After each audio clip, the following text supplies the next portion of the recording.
नमस्कार दोस्तों, हालचाल भोजपुरी में स्वागत है। दोस्तों आज देख सकते हैं खेसारी लाल की बेटी कृति यादव ने ऋषभ यादव को राखी बांधती हुई आप लोग देख सकते हैं तस्वीर में।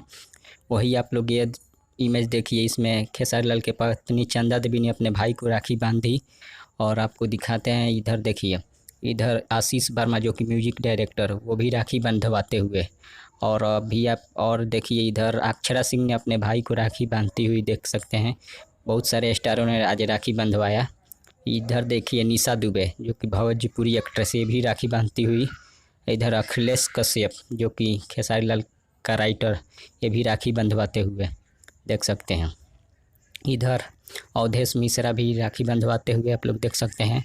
इधर खेसारी लाल भी देख सकते हैं, एक भिखारन से जो कि रोड पर भीख मांगती है, इससे राखी बंधवाते हैं। इधर पवन सिंह भी राखी बंधवाते हुए बस देख सकते हैं आप लोग।